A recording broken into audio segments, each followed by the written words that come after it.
I'm going to call meeting number 3 of the Advisory Finance Council for fiscal year 22 to order. Today is September 2nd, 2021. I'll read the governor's order regarding this meeting. Pursuant to Chapter 20 of the Acts of 2021, no in-person attendance by members of the public will be permitted for entirely remote meetings, but every effort will be made to ensure that the public can adequately access the proceedings in real time via technological means on Westborough TV, Verizon Channel 28, or Charter Channel 192, or on www.youtube.com/Westborough TV. However, in the event we are unable to do so despite best efforts, we will post on the Town of Westborough's website an audio or video recording, transcript, or other comprehensive record of proceedings as soon as possible after the meeting. So welcome to our guest this evening, Town Manager Christy Williams, Finance Director Leah Talbot, and Treasurer Bob Haley. As a procedural matter, we've got 2 investment policies to discuss and vote on. I thought we would take each one separately and vote separately on them.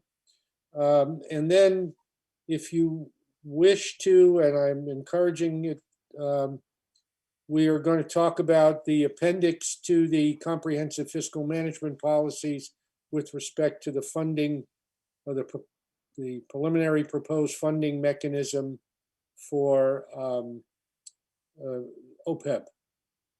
So these 2 policies will go, Christy, am I correct, will go to the select board next Tuesday? Yeah, the 14th. So. 14th. Okay. Yep. Okay. So that said, Bob, could I ask you to take us through the gist of the investment policy with respect to general funds and long-term funds? Yeah, I guess. I mean, basically, Leah and myself, we talked to a number of communities. We got a number of policies from different communities, like most places do. We went through them. We put them together and tried to take what we thought was most viable and the best for the town of Westborough. Once we had something put together, we basically went to our Rockland Trust, which is our investment manager, and had them review it for us to see what they felt about it. We went to the finance team, which is myself, Leah, Chrissy, Jonathan. Did I miss anyone? Probably. Can you hear me? Yeah, so the rest of the finance team is also the school committee chair, superintendent, Mike, as the chair of the finance committee, and then also Dave Gordon, the director of finance administration for the school. All right. Yeah, anyways, we put together something that it hadn't been changed in 13 years. So we looked at a number of different policies, like I said, put together the information, checked out the Mass General laws to make sure we were in compliance with that, and basically came up with a couple of policies that I think would benefit the town of Westborough. I don't know if that answers your question, or you want to be more specific as far as how the town does their investments. Can I just add that Bob also took it to the trust fund committee, Right. as well, and they added a few items as well, and then we sent it back to Rockland Trust to incorporate their edits as well. Let me toss it to the committee. Any questions or comments, Walter? I had 2 questions, I think. No, we're talking about the The first one, the draft investment policy. Yeah. This is sort of a more general question, I guess. It states very clearly that there's another OPEB policy, but it says excluding the investment of employee retirement fund. and I get an echo. Turn that down.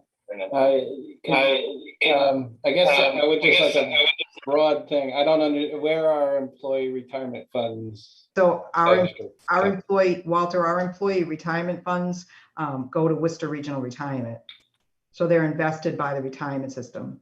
Once we take them out of our employees' paychecks, we forward those funds to Worcester Regional Retirement and they invest them for us. Similar to teachers' retirement, all of the teachers' retirement also gets sent to a Mass Teachers Retirement to be invested by those.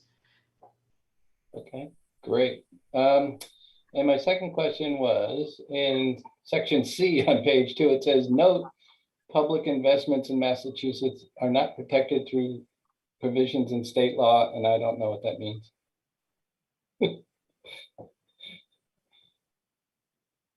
It says, It's right under section C, investment instruments on page 2. It starts with a note, and I guess I don't know what protected ones would be or protected from what.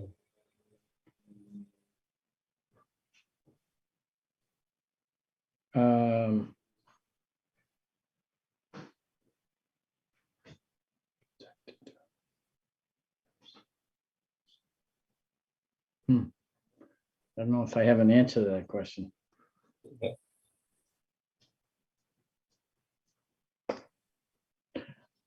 Is it, Walter, is it something that concerns your ability to vote on this tonight? No, I just try to learn. I mean, I'm assuming it means that, you know. Excuse me. They're still subject to risk or something, and they're not. 1 second. I have someone on a phone call. I believe it means we're protected up to a certain amount of, like $100,000. We have insurance on there. The way the town protects more of that is we basically, what do I want to say? We have accounts that are collateralized by banks that we deal with. So that in fact protects the money, but we're not, it's not like our money is 100% protected. You know, if a bank theoretically went under, we could have a problem with that. But, you know, most of the money we have is in banks that have collateralized investments. They collateralize our accounts with the third party. So that protects the town. We have some money in MMDT, but I believe that's what that means. I mean, I can check it further for you. I guess I never really thought about that. That was the gist of what I got. It isn't a guaranteed protected. All your investments aren't guaranteed to be protected. No, they're not. It's like anybody else. I mean, you have to look at your investments and you have to be careful about what you do. And like I said, a number of the banks, Citizens Bank and some of the bigger banks have, we have collateral through them that gives us a lower return, but it also protects the funds. It's held by a third party. So if something were to happen, the town would be protected on that. And the audit firm looks at that every year in the audit to see what the town is doing with the money. Okay, yeah, I thought overall it was well written and I would support it. So, We have Melanie. Thank you, Walter. Melanie and Andrew. Melanie? Yeah, my question is on page 3 under diversification, and it speaks to no more than 25% of town's investments shall be invested in a single financial institution. Exactly how many are we involved in? Do you know?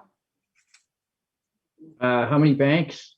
For Right. general funds, I believe there's 13 banks that we have. We have multiple accounts at some of the banks. So like Unibank we have multiple accounts there. We have a online for golf. We have a tax account there. We have a school account there. So we have 13 banks that handle our general funds. We have other banks that do the trust account. Melanie? That was your question, right? Yeah, that was my question. I guess I'm assuming it doesn't really matter. That money's held to the same standard as if you were a private investor, meaning there's only so much that's FDIC insured, right? Well, exactly, and that's why I was saying before that our accounts, to further protect the accounts, we have agreements with banks where the money is collateralized. And that basically means that the funds are protected. We have third-party, what do I want to call it, securities, that they lower our investment rate, but it further protects the town's money if something should happen to the bank. But are we fully collateralized with all the accounts? No, we're not. Andrew? Thank you. Thank you. Thank you, Melanie. Andrew? Yep. I don't mean to jump to the OPEB, but because I know we're getting to that in a second, but the OPEB document contains a section about performance, that about standards of care is what the section is called, and also references benchmarks. And I noticed that neither of those was available in just the general investment policy statement. Is that a conscious decision, or is there an opportunity to put those in? I don't Or think is it we have appropriate? benchmarks in there. Well, how do I explain this? 2 years ago, the town made $1 million in interest, and this year we're gonna be lucky if we make maybe 125,000. So when we invest the general fund money, it's basically, you can go out for a year. Most of it's in money market accounts. You can go out for treasuries, but I don't know how you would benchmark it. I mean, my thing when I would set things up with Lear is obviously we want to get as much money as we can, but I'm looking at security and rate of return. I guess we could look at benchmarks. I don't know any policy that has benchmarks for the general fund. I've never seen that.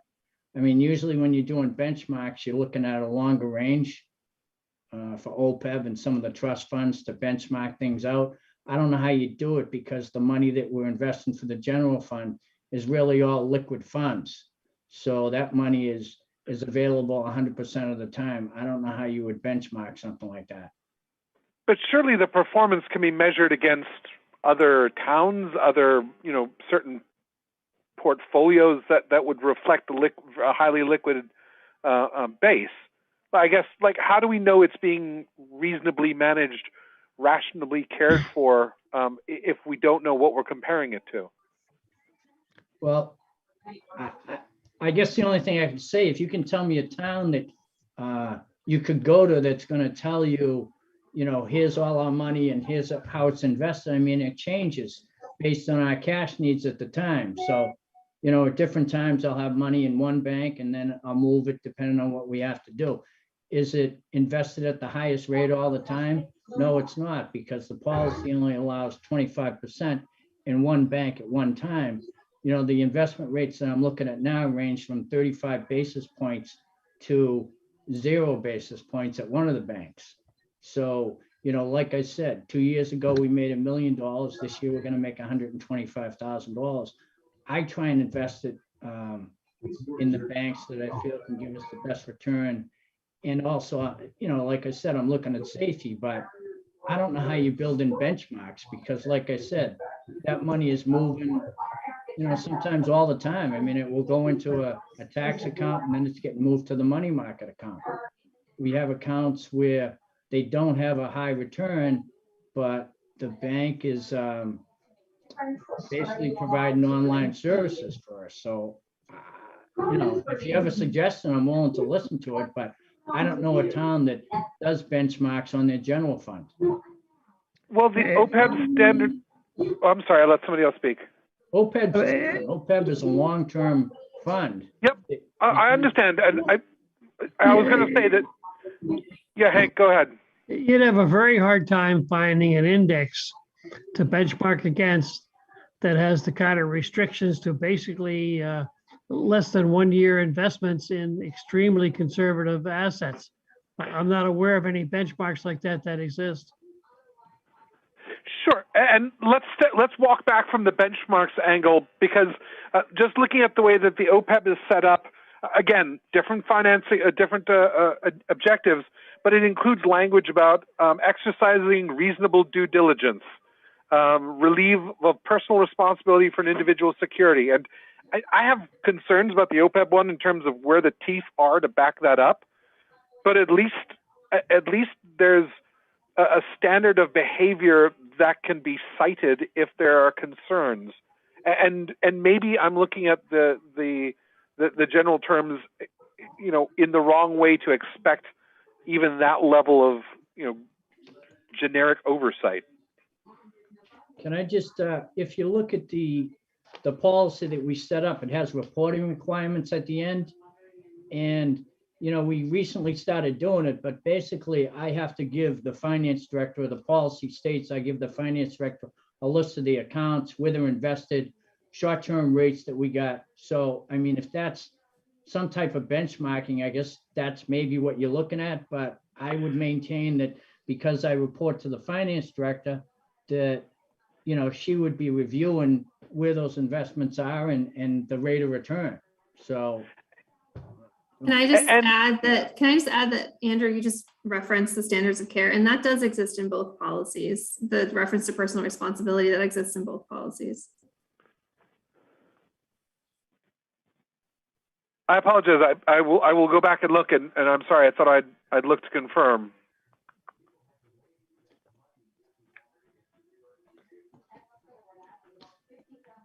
Andrew, thank you. Beth? Yep. I was just going to say that, I don't know exactly in technical terms what the benchmarks means, but what I felt like Andrew was asking about is the auditor's job, that we're checking and making sure that these are appropriately in appropriate locations and appropriately secured and collateralized and safe. Honestly, I think that's what we pay our treasurer for. That's his function. That's his role. He spends a lot of time talking with banks, moving money around, making sure that our money is in the best place possible. Right. But with that in mind, that the auditors are the double check. That's not totally accurate. The auditor's job is to compare our accounting principles against generally accepted accounting standards. Generally accepted accounting standards don't deal with investment performance.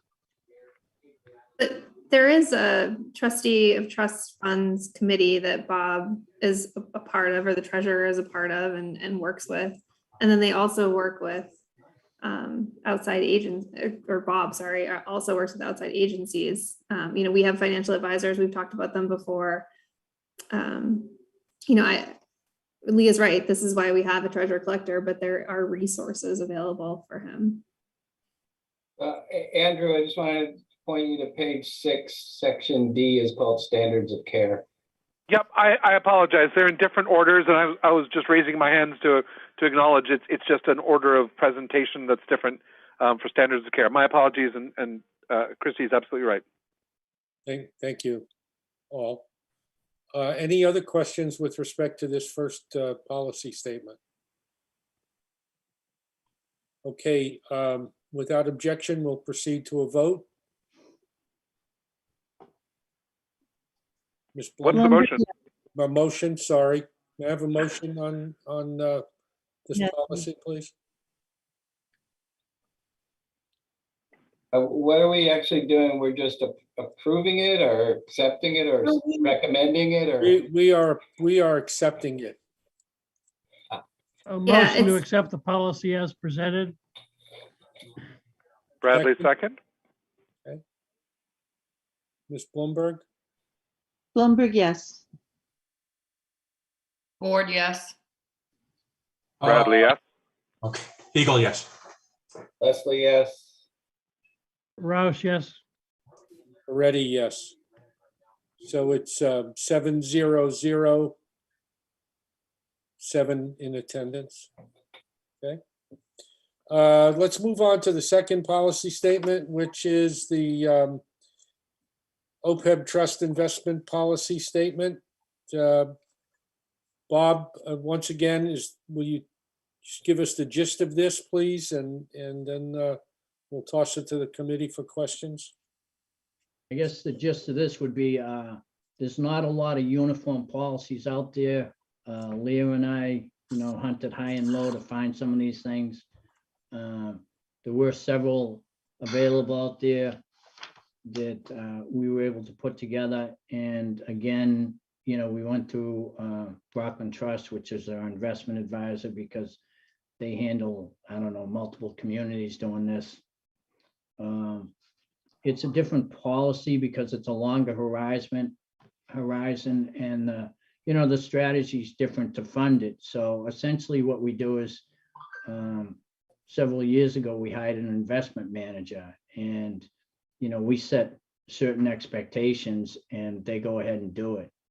So you know, the policy reflects what the town's trying to do, but it's based on advice from our financial manager. Thank you, Bob. Any questions from the committee? I have one. Paul? I think I understood this better when I first looked at it, or had a better, I don't know, sense of the answer to this question, but what's this doing that we didn't have before? What's changed? You know, are we you know, putting something in writing that or are we committing to more or less? Well, we didn't have any policy for OPEB, so that would be the first change. I mean, there's no policy in place. We have a trust fund committee, but they don't oversee OPEB. So I guess, you know, any decision prior to this would be my decision or the treasurer before me. There was really no oversight. You know, this gives the town oversight into what we're doing. We have a financial manager in place to manage the funds professionally. And the town really never had that, you know? So we did have a financial manager, but we didn't have anything in writing. There was no written policy. There was no expectation. There was no benchmarks. So, you know, I think it's a huge step for the town to put that in place. Well, so for history, we were contributing for at least several years, if not longer. And then we backed off during the ridiculously hard times. And then we kind of went back and unbacked off a little bit. And I think we're recommitting. Do I have the history right? And you know, there's more to it than just we're putting a policy and we never had one. What's the context? So Paul, so this doesn't necessarily have anything to do with the fact that we're contributing or not contributing. It's just right now we have approximately $9 million set aside for OPEB. And this is just a policy to guide us on that 9 million. It's not suggesting or expecting that we would fund any more or any less. It's just a policy for the actual funds that are in Rockland Trust. Okay, so comparable to the last one, except the longer horizon. Correct. Thank you. Any other questions or comments? Okay, so without objection, I'll look for a motion to accept this policy. I'm going Can I to move make to the recommend we accept. to Go ahead, support this policy if the selectmen decide to approve it? Because we don't set policy. So it feels very odd to me that we're So when we make any changes to, so the policy that we had previously that you've seen often is the comprehensive fiscal management policy, which is the one we're going to talk about next. Whenever we make changes, we always ask the finance committee for their input into that. And then the select board will take any input or, you know, take this vote, you know, of sort of endorsement that you're giving today to set the policy. So ultimately, whatever policy they approve is the policy, but they certainly want to hear from this committee. So can we move to endorse it or move to support it or some, I mean, it seems wrong to be approving it. Yeah, I think the last one you used the word accept. I think that's fine. I mean, approval certainly, you know, as you mentioned, is with the select board, but, you know, accept, endorse, support, you know, whatever this committee is comfortable with. I think we all understand that it's really just, you know, that this committee is comfortable with the policy and then that'll go to the select board. Okay. So may I have a motion? With that, I move that I move that we accept the OPEB trust investment policy statement as written. Is there a second? Second. Thank you, Hank. So we'll move to a vote. Beth, Can I abstain on that for the moment, or pass or something? pass. Sure. Because accept was exactly the word I didn't want. Melanie, Yes. Bradley, yes. Beagle, yes. Leslie, yes. Roush, yes. already, yes. Back to you, Beth. Sure, I'll go in there because I don't have an issue with the policy. I just, it's the accept. Okay. Yes. So we're 7-0-0, 7 attending. Thank you. So now, prior to our last meeting on the 26th of August, I sent out the proposed addendum or appendix to the comprehensive fiscal management policies, which covered the proposed funding mechanism for OPEB. I don't think we should be voting on this tonight. I think we should be discussing it, however, especially if there are any questions with respect to how it is proposed to be set up going forward. So any comments or questions from the, I guess, let me back off for a minute. And Leah, let me ask you to walk us through very briefly. Sure. Just, So the first, I'm assuming that you have the piece of paper that I sent to you that starts off with the comprehensive fiscal management policies. And at the I think top. everybody has it, correct? All right, just making sure that I'm looking at the same thing you are all looking at. So the first thing I did was I struck the funding schedule that was already in the specific reserve policies. And then we added several bullets, 5 bullets. One would be beginning in 2021 and every year after that, at the end of the fiscal year, whatever was left in the insurance budget would go into the OPEB trust. And we actually did do that at the end of fiscal 21. There was $42,000 and some change left over in the budget, and we transferred that into the OPEB. So in 21, even though we didn't fund it, we actually did fund a little bit. In the second, I'm going to skip over the second bullet because I think it's a little bit more confusing. I'm just going to go to the and you know what, I'm going to skip over that too and go right to 4 first, and then I'll backtrack if nobody has an issue with that. So 4 is basically recognizing the fact that when someone comes on in a position, that it would be a good idea to start realizing that that person is adding to our unfunded liability. So we don't want them to add to our unfunded liability.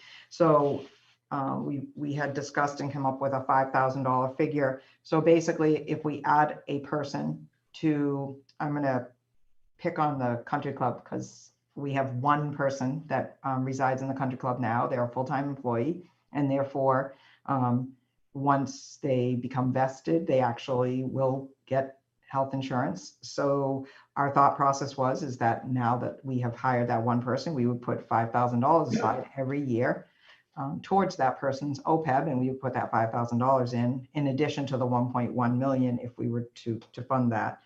And that $5,000 would go towards the country club enterprise funds portion of the unfunded liability, and so on for general fund or water or sewer personnel as well. And then the 5th bullet is recognizing I think a long-standing thought process that everyone has had, that we would fund OPEB more aggressively once we were fully funded with our pension liability. And our Worcester Regional Retirement pension liability, the last time KMS did the actuarial report, they said that we would be paid off and fully funded in 2035. And although it seems like 2035 was is a long way off, one would probably say 2022 seemed like a long way off 20 years ago, and here we are. So recognizing the fact that we all have kind of talked about this, but it's not in writing anywhere. We felt it would be a good idea to show rating agencies and other folks as we go forward that this indeed is the expectation, and everyone assumes that once we do pay off our liability as far as pensions go, we would divert any funds to the OPEB fund. And again, it's just kind of memorializing it. I understand that it's 10 years out, and maybe in 2030, by the time 2035 rolls around, we're not fully funded until 2036. Obviously, that's not known now. So the 2035 number is the number that the date that is known now. So that's the date that I'm using out there. Do you want me to keep going, or do you want to stop for questions? I have Not a question on that one. Sure. Paul, sorry, Walter, all right, go ahead. So my question is what's the sort of ballpark number that we are funding this pension liability amount currently? This year was $5 million. Okay, just kind of wanted to know. Mind you, the $5 million isn't completely the unfunded pension liability. Yeah. So therefore, it would be some sort of delta. I mean, I would have no idea what that number is, and I would just be guessing if I told you a number out 10 years from now, what that number is going to be. But what we are told is that when we get out to 2035, our assessment will go down.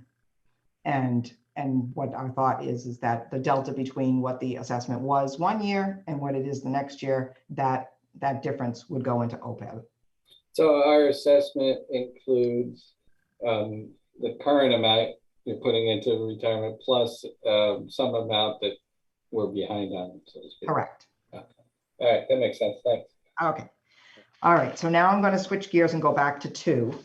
And this is a schedule that is unfilled. I had originally had it filled, and we pulled the funding out of it just so that we could talk about it as opposed to actually focusing on numbers. So what the thought process was is that we would fund this year 1.1 million through several different sources. ARPA money, which is the federal money that has come from the federal government, obviously, in 2 places, the Westborough portion and the portion of that was coming through Worcester County. And since Worcester County is somewhat defunct, the town receives the funds. And over the course of the next year, we have gotten half the money, and we will in 12 months get the other half, and that will be about $5.7 million. And so we could use a portion of that money if it ends up being that way. We still have to receive proposals and decide on that. But ARPA could be a portion of the money, Raise and Appropriate could be a portion of the money, and free cash and retained earnings could be a portion of the money to total the $1.1 million. My methodology, I guess, and I don't know if this is the right to discuss it here, but my methodology was that we would rely heavily on, say, ARPA, heavily on free cash, not heavily on Raise and Appropriate. And as we ran through the next, say, 10 years, we would slowly move that obviously away from ARPA because the monies would run out, and more towards free cash and Raise and Appropriate. And then we would slowly wean ourselves off of free cash and completely on Raise and Appropriate, getting back up to that 1.1. I mean, obviously the 1.1 in the past has been completely on the Raise and Appropriate in all the fiscal years that I'm aware of. And so we would get back to that completely on the tax rate, the 1.1. Let's stop there for a minute. Hank, you have a question? Yeah, the $5,000 per year per employee, that will show up in the insurance budget? That's where the OPEB funding is in the insurance budget. So yes. Leah, with respect to the Raise and Appropriate, what's as we shift to that, what's the tax implication for that, please? So every 100,000 is approximately $12.50 on the average single family tax bill. So over the course of, say, if we were to slowly stagger that onto the tax bill, by the time it gets to the 1.1 million, it will be about $130 on the average single family tax bill. And if this mechanism is eventually accepted by the board, by the select board, we make these contributions, we're locked in to that tax add-on. So It's going to be there. it's going to be there, but I think that the rationale behind having it in this policy is the fact that you all get to discuss it, the Board of Selectmen gets to discuss it, and everyone goes into it with their eyes wide open, as opposed to the 1.1 being the first thing to go if we run into a problem, right? The 1.1 was the first thing to go last year when we hit COVID, obviously, pandemic. I mean, not a normal situation, but it was the first thing to go. And so that $125 is gone out of the tax bill. So now it would have to work its way through. And that's, I think, the reason why we want it memorialized, so that everyone knows that this is happening and this is in the budget. And we are all in agreement that it's the right thing to do. I want to look at it in a little, I was thinking about it in a bigger picture. So for example, we're locked, once we commit to this, it's baked in, and then we might have other things coming down the pike, like the Community Preservation Act, which is proposing a percentage of valuation.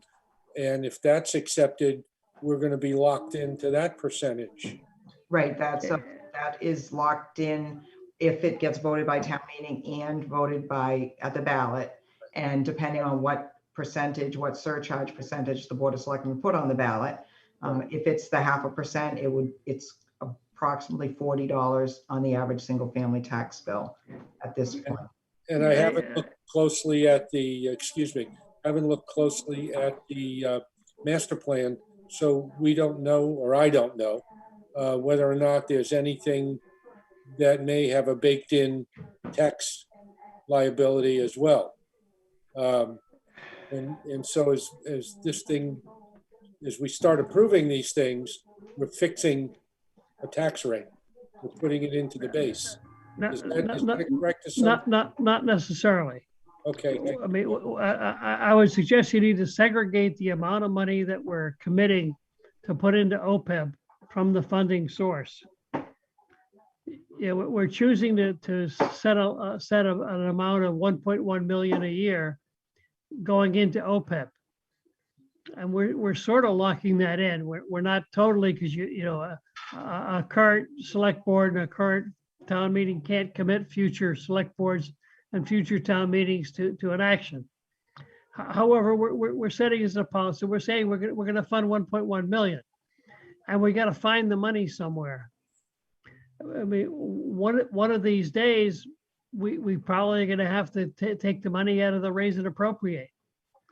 But in the short, the next period of time, it's going to come out of available what I will call surplus or reserve kinds of funds. So we're not locking in a tax increase or a raise and appropriate for the next 3 or 4 or 5 years. That was my point. At some point, we're going to, the proposal right now says that we will move to 100% raise and appropriate. At some point when we don't have free cash or other sort of random sources, right? Sorry. Go ahead. I mean, not necessarily. I mean, I think I really want to underscore that the OPEB in the budget is it's an annual cost. It's a budget item. It's not, unless we come up with hundreds of $1 million, we're not just going to fund it and be done with it. And so it's been a regularly recurring item. And so that's why we put it in the budget, and it's a regular, and that's why it's a raise and appropriate. And so the reason that this proposes using ARPA and free cash is so that we don't put it on the tax rate immediately as a whole 1.1 million. And so the idea is that, you know, there through incremental increases in the raise and appropriate section of this, that it would become a budget item. So, I mean, however many years that takes, we haven't been specific about that because we're still, you know, not so sure about what the ARPA funding will be. And, but, you know, in your latest version of the warrant, which I'm not sure if you all got, because I did send it out late today, but it does, you know, it uses a significant amount of free cash to get us sort of starting to get back on track. But the goal is definitely to put it fully into the budget as a raise and appropriate. Hank, any more on that? Yeah, I mean, what we need to think about is that we are compensating our employees by committing to provide post-employment benefits. And we're not paying for that out of the current tax levy. So we're giving the current taxpayer a free lunch at the expense of the future taxpayer. I would suggest that that's not appropriate. Comments on that? Let's see, Paul, you had your hand up. Yeah, I have a question, but first I will comment on that, and just to reinforce what Hank said too, that this is a policy and we wouldn't violate it in the future with, you know, cavalierly, but it's voted on year by year, really. So, you know, in the budget. So if extreme things change, we're not stuck with it. My question was on the ARPA, because that's only for 2 years. There's no way that any of this is deferred or accrued or anything to the future years. Only the first 2 years would have that? No, the ARPA No. goes out to 2026. And if you commit to something, it actually goes out 2 more years. So Okay. So it could go, you could use that as far as 28. Yeah, but I would say 26 because it's like a capital project. If you start the project, then, but I think paying for something that is a one-time expense per year to year would not be, but we definitely could go out to 26. Right. Okay, great. Thank you. Andrew and then Walter. Thank you. Has the status of the required funding of OPEB changed from what I understood it to be, which is we should, because it's good, we need to eventually, and it'll be a burden we'll have to carry. But for right now, it's a funding that we do sort of discretionarily. And I ask that because having the flexibility to pull that $1 million back at a time when it was really bad, you know, the conditions were you know, required drastic acts, it was a fairly easy lever for us to pull for that flexibility. So I want to make sure that we're not overly committing a material amount of money to something that is really a flexible lever we have, that, you know, that we'll be backing, you know, to the point said earlier, be backing ourselves into a corner. You're correct. I mean, it hasn't changed. It's still that, you know, we should because it's good. And, you know, the expectation is that at some point post funding of the unfunded liability in the pension, that there would be a requirement that doesn't exist right now. So you're correct that that's the case. I think I would be a little more cautious about saying that it's a lever we can pull back because, you know, I think Leah said it when she was presenting that, you know, once we create this funding strategy and we put it in place, you know, barring a global pandemic, they're not going to sort of assume that, you know, the rating agencies are going to look favorably on us not following our schedule. So I would say that, and you know, I definitely would want to hear from Leah and Bob on this, but I would say when we did our ratings calls, there was certainly an understanding that towns were really facing a hard time. And if you were, you know, funding your OPEB and now you weren't, it made sense to them based on COVID. But it's not going to be, you know, you didn't fund your OPEB because you funded, whatever, you bought a fire truck. Like that's not how it's not going to be, that's not going to be looked on as favorably or as reasonably. No, that's completely accurate. When we were on the phone with them, they understood that there was a pandemic and that it was an easy lever to pull. But they also were very specific on the fact that they were, expecting us to continue to fund it.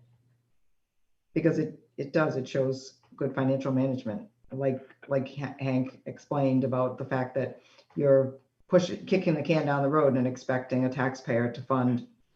I always look at it as, for instance, if my predecessor was still with us and he or she was on the town's health insurance right now, and I am being paid by the taxpayer of the town of Westborough, and a part of my employment package is that I will have a post-employment benefit.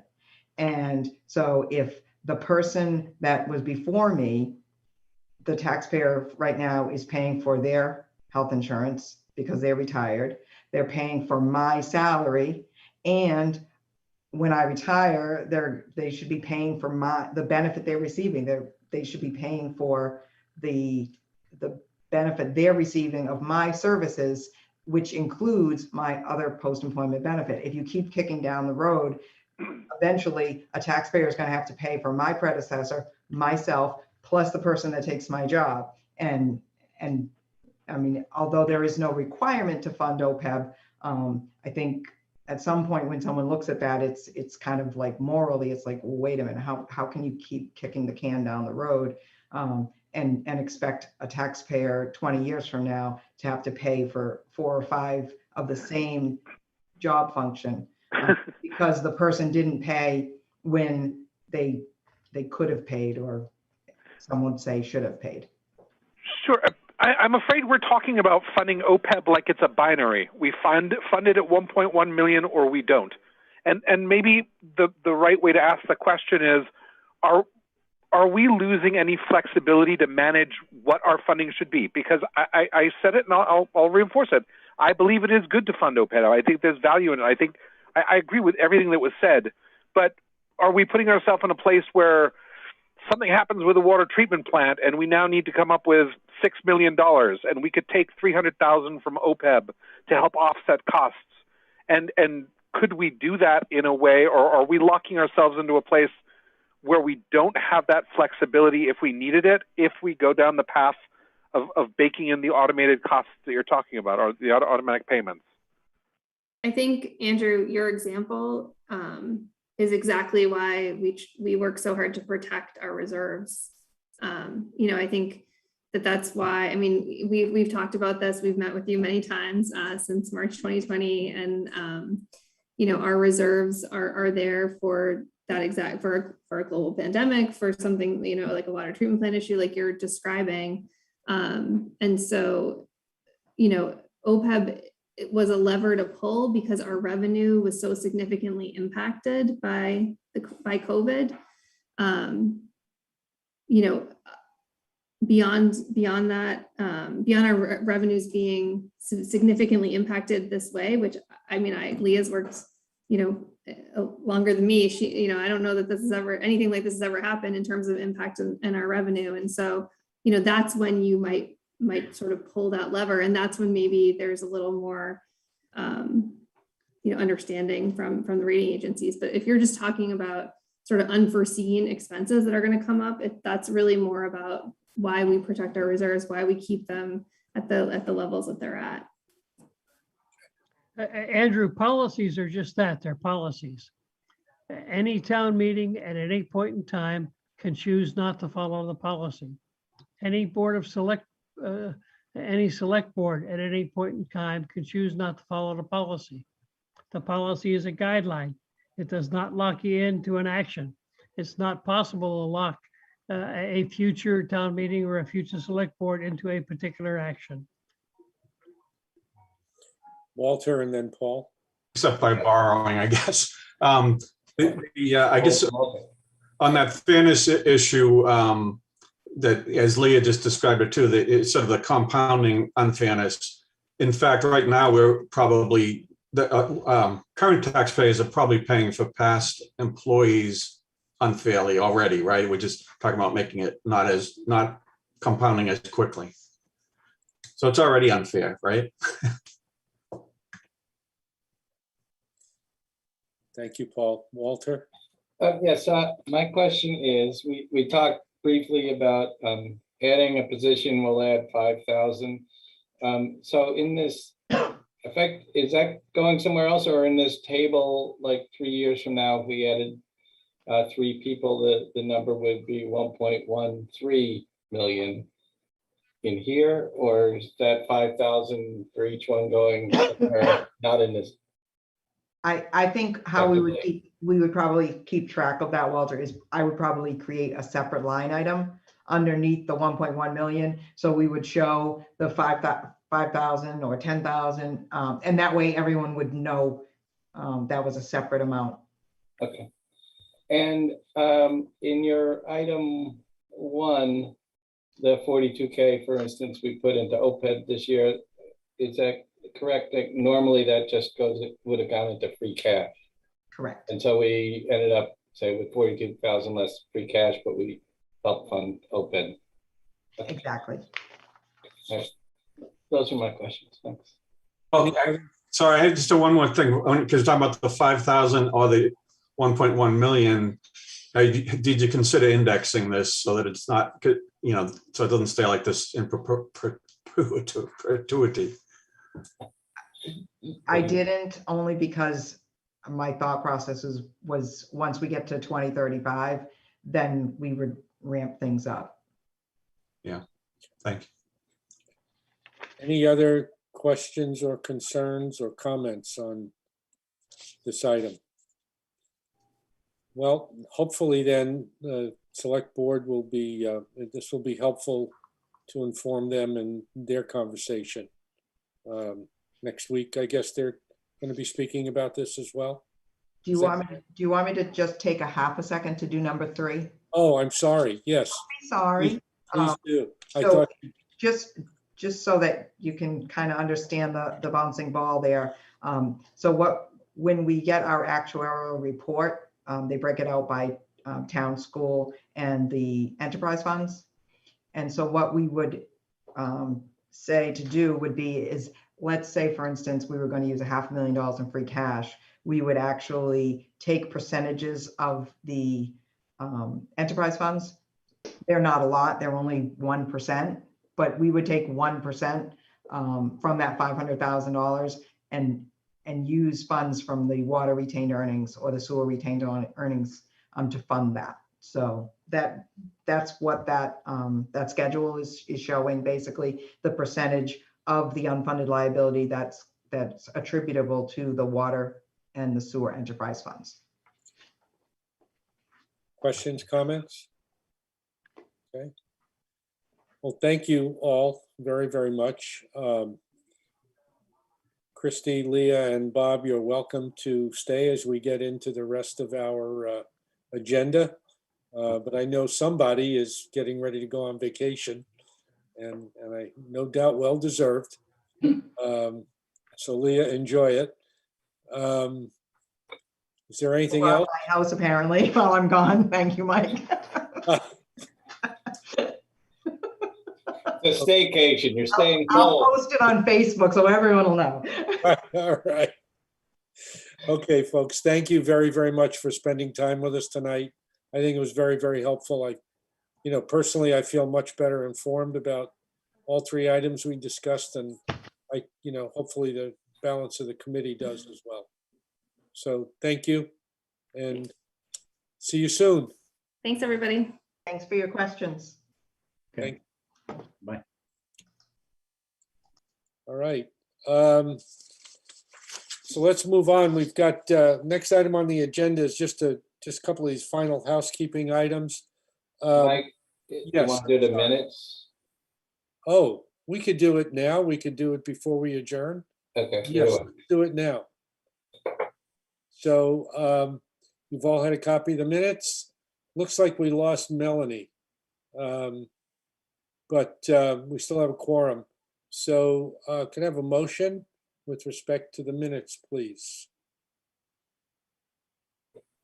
Move we accept the minutes as presented. Second? I'll second, but I have a comment. Okay, discussion. Go ahead, Andrew. For discussion, the minutes state that school opens 9/2. It in fact opens 9/1.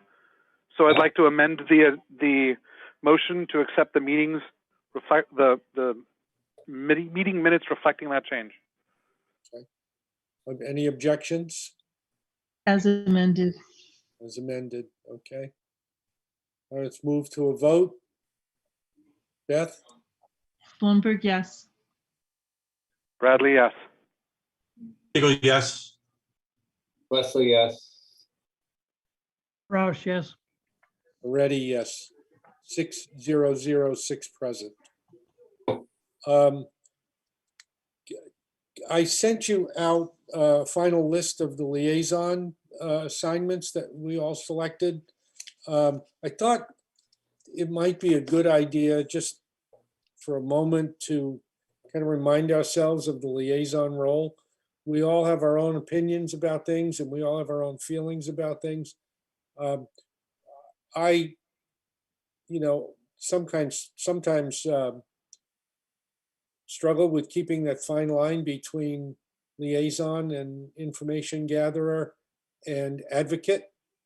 And I think we all have to be, continually make ourselves aware that we are not really advocates. We're in that position to be a conduit of information between the various liaison organizations or the various organizations and this committee. So just thought it might be worth dropping that reminder out there as we roll into a new fiscal year, and just keep that kind of top of mind as we're doing it.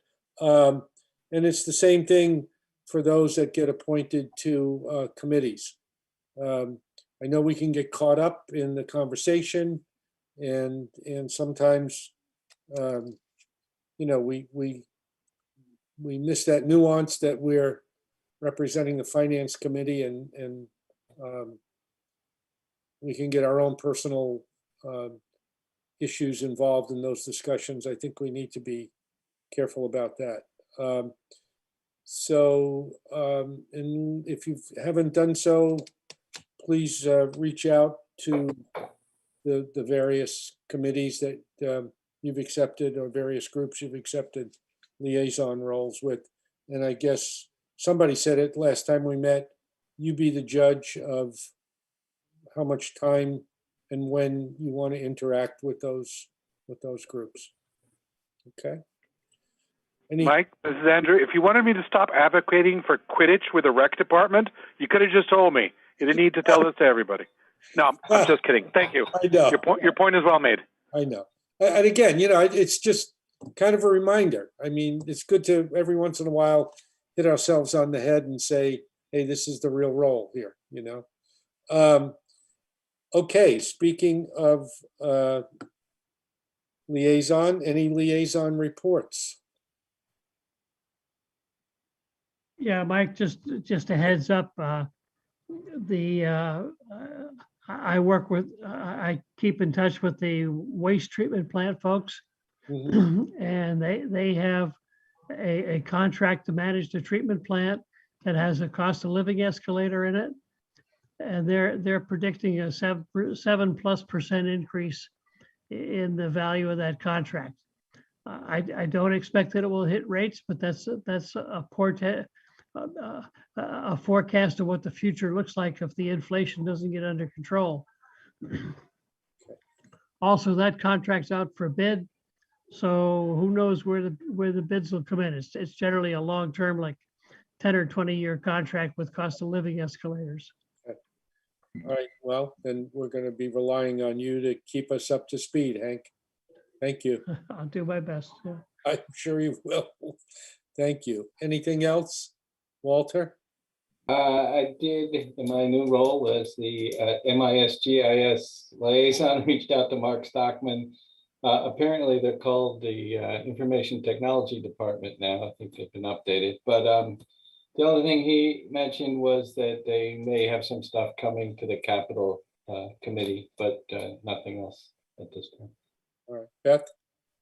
So the school committee met on Monday, kind of in prep of the new school year. And it seems that hiring the teachers this year was more difficult than in the past. And there may be some open positions still. And they're gonna have some full-time equivalent staff that they need to add because of enrollment increases. So that may be coming soon. That's good to know. And I'm hoping we can have some real specificity on that. I noticed that I think we all noticed there's an article in the first version that calls for an English language learner position because of some enrollment increases. I go back, when we talk about those things, I go back to, how many students does an ELL, for just using this as a current example, how many students does an ELL, how many can they effectively support? And that's why I asked the question last year, how many adults are in those classrooms at any given time and doing what? And I think when we talk about hiring staff, teachers especially, we ought to be aware of how many students they're actually going to be supporting. What are the specifics with respect to numbers? I think. So go ahead. I can ask those questions. I think one of the things that we do need to keep in mind is that the school committee planned this budget based on the numbers of students who were in the system almost 2 years ago. And then, they have in the past compensated within the budget to deal with the number of students that actually show up. But this year it seems that we have more students than were anticipated because they don't anticipate new students. We have more students who showed up already. Okay. Yeah, I haven't looked at the latest census data, this 2020 census data, but in looking at the select board meeting a couple of weeks ago, that came up, and I guess there's been an increase in the number of residents in Westborough, and that would include students, I'm assuming. Yeah, so I'm a little surprised that they're using data that's 2 years old. Well, they used current data at the time. They budget so far in advance, and they only budget for real students that they have. Okay. So as you move to town, as new students move into town or grow up through the system, then they kick in. But until they're actually in the system, they're not counted. And we also have students that leave the system either through and so it's a different, right? And that's one of the reasons why they budget for what they know. The difference is the change in the differential can sometimes be out of whack. Yeah. Okay, I understand. Thank you. Yeah. Any other, Paul? So I lost my connection before when you were talking about advocacy, and I thought you were going one place, but you may not have totally got. I think that's two-way as well, as what the point I'd like to make. So I think I've found that the liaisons tend to advocate for their committees or whoever their liaison, rather than being more neutral. And I've felt that myself, that pressure. Like, part of it is because you understand better what's going on, so you tend to agree with it, I think. But overall, I think that's something also to watch, is that we're not the advocate for whatever group we're liaison with. Yeah, I mean, it's hard to be dispassionate. We live in this town. We're affected by the things that go on. And, our personal feelings are going to get out there. I mean, it is what it is. But I think we have to just do our best to keep those things in check and try to be more dispassionate when we're talking about the ins and outs of the various committees and groups that we're involved with, and be that conduit as opposed to that advocate. So I think we're all on the same page. Okay. Anything else? Any other liaison? Okay, let's move to future draft agendas. Next Thursday, I haven't sent the invitation out, but I will. I'm going to invite Jennifer Doherty and anybody else she thinks is appropriate to invite from the Community Preservation Act to discuss their proposal that they made, or their presentation, I should say, that they made to the select board. I think you all have information on how to access that. In the interest of having a good discussion without going down too many rabbit holes, I'm going to ask again that we all spend the time to go through that presentation so that they don't have to make a full presentation to us. We can ask them to kind of give us a summary, and then we can ask specific questions based on our own knowledge. Are you comfortable with that? Okay, good. So the other thing, I did speak with Christy about potential. We know she already announced it tonight that there's another version of the warrant coming out. I haven't seen it because mainly I haven't looked at my email for the last few hours. So as soon as I get that, I'll send it out to you. But there was a question that Hank brought up about the master plan, and would we see an article or articles from the master plan? And Christy said she does not think that's going to happen for this meeting, this fall town meeting. So, coming in the spring, it looks like we may have a couple of really big items coming up. Not to mention that the trash collection committee is working on their proposal. So we could, in the spring, looking that far down, have the library, have the master plan, have the CPA, and maybe even trash collection, and who knows what else. It's going to be a busy spring. And then finally, there was some question about the hybrid meetings. And next week is the first scheduled hybrid meeting. I was not correct. I was using, I guess, information I got from a less than trusted source that we needed to have a quorum present in the physical location in order to conduct the meeting. We do not.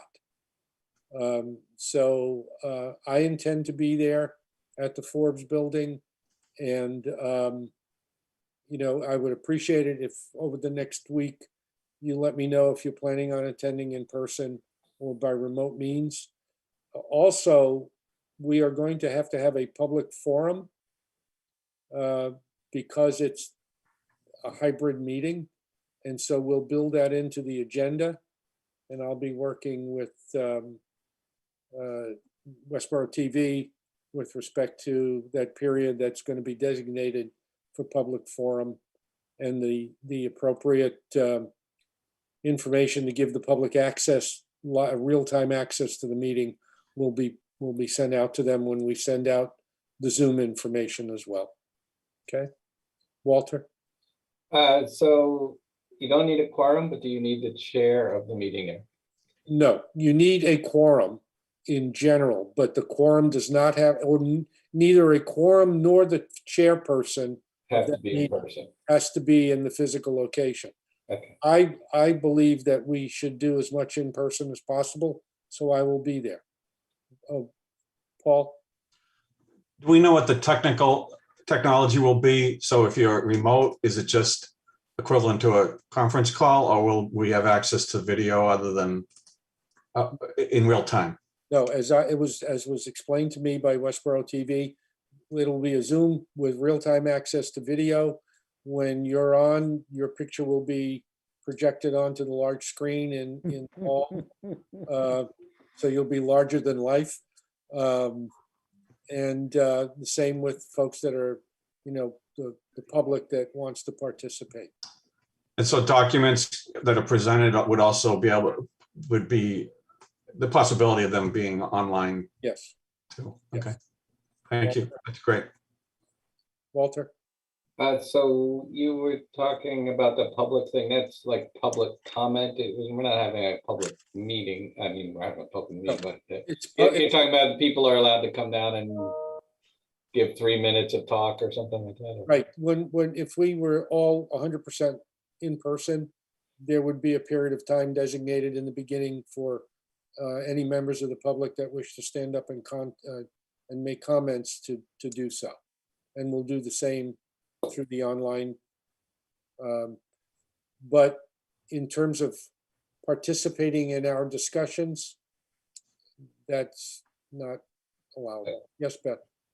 I just want to make the comment that although you may have to do technical hassles and hoops and jumps for our public forum portion of the meeting, we have had less than 5 people speak during public forum in the some 8 years I've been on this committee. I appreciate that, but the law is the law.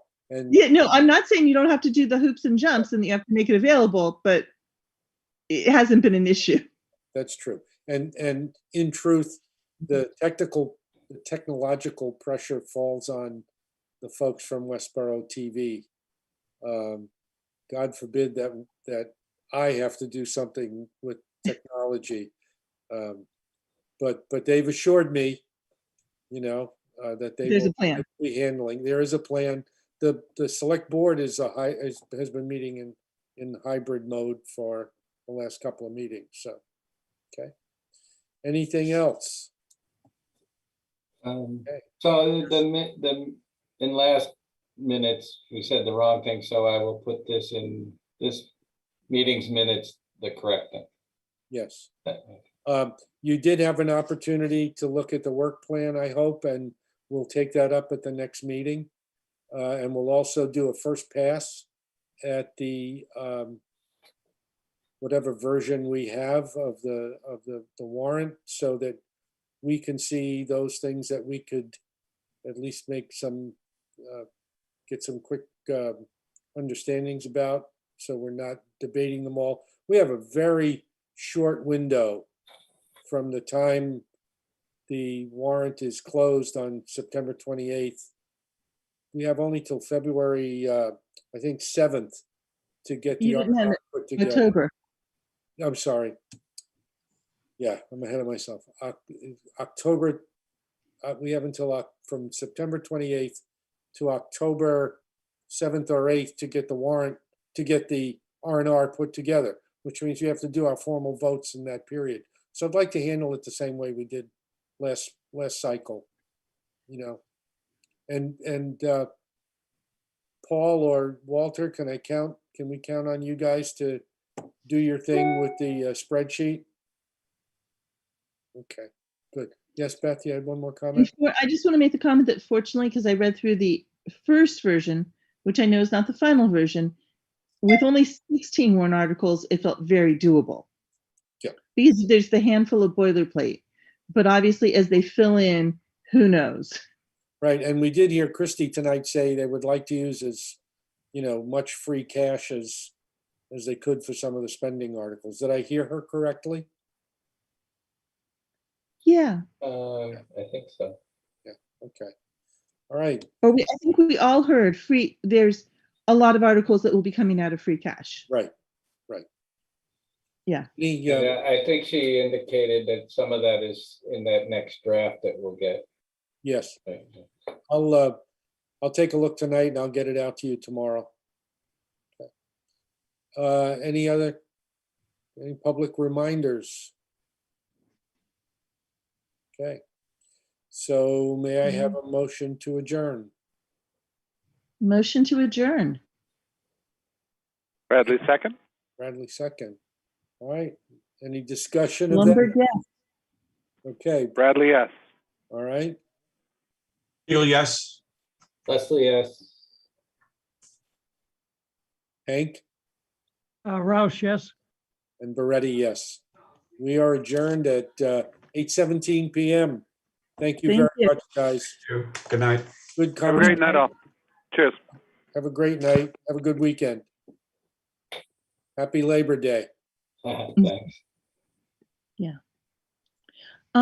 Michael, just so you know, because I'm going to a wedding over this weekend. Yeah. And I don't want to get another COVID test, I will be on Zoom for the next Okay, Thursday meeting, just out of that abundance of caution. no, it's fine. Agreed. Yeah. It's okay. Okay. All right. Bye. Thank you, guys. Bye. I'm going off. Walter, have a good night. See ya.